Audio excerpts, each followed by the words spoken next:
Baroda's dressing room. "You are full of surprises, ma belle," he said to her.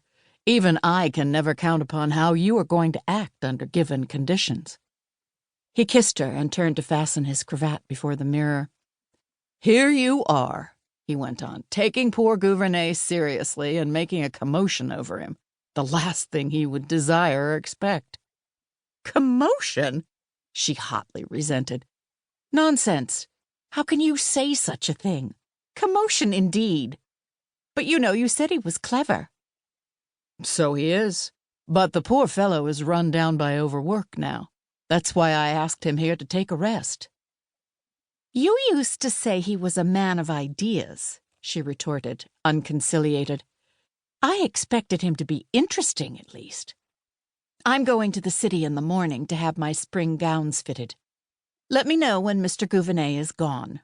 I shall be at my Aunt Octavie's." That night she went and sat alone upon a bench that stood beneath a live oak tree at the edge of the gravel walk. She had never known her thoughts or her intentions to be so confused. She could gather nothing from them but the feeling of a distinct necessity to quit her home in the morning. Mrs. Baroda heard footsteps crunching the gravel, but could discern in the darkness only the approaching red point of a lighted cigar.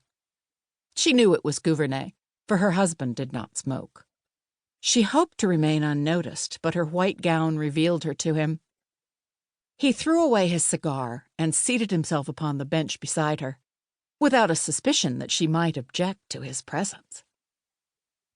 "Your husband told me to bring this to you, Mrs. Baroda," he said, handing her a filmy white scarf with which she sometimes enveloped her head and shoulders.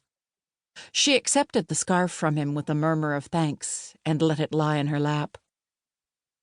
He made some commonplace observation upon the baneful effect of the night air at the season. Then, as his gaze reached out into the darkness, he murmured, half to himself, "Night of south winds, night of the large few stars, still nodding night." She made no reply to this apostrophe to the night, which indeed was not addressed to her. Gouvernail was in no sense a diffident man, for he was not a self-conscious one. His periods of reserve were not constitutional, but the result of moods. Sitting there beside Mrs. Baroda, his silence melted for the time. He talked freely and intimately, in a low, hesitating drawl that was not unpleasant to hear.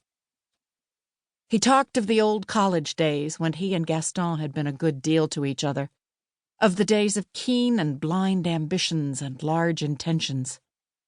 Now there was left with him, at least, a philosophic acquiescence to the existing order, only a desire to be permitted to exist, with now and then a little whiff of genuine life, such as he was breathing now.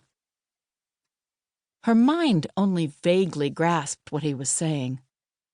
Her physical being was for the moment predominant. She was not thinking of his words, only drinking in the tones of his voice. She wanted to reach out her hand in the darkness and touch him with the sensitive tips of her fingers upon the face or the lips. She wanted to draw close to him and whisper against his cheek. She did not care what, as she might have done if she had not been a respectable woman. The stronger the impulse grew to bring herself near him, the further, in fact, did she draw away from him. As soon as she could do so, without an appearance of too great rudeness, she rose and left him there alone. Before she reached the house, Gouvernail had lighted a fresh cigar and ended his apostrophe to the night. Mrs. Baroda was greatly tempted that night to tell her husband, who was also her friend, of this folly that had seized her. But she did not yield to the temptation. Beside being a respectable woman, she was a very sensible one, and she knew there are some battles in life which a human being must fight alone. When Gaston arose in the morning, his wife had already departed. She had taken an early morning train to the city. She did not return till Gouvernail was gone from under her roof. There was some talk of having him back during the summer that followed. That is, Gaston greatly desired it.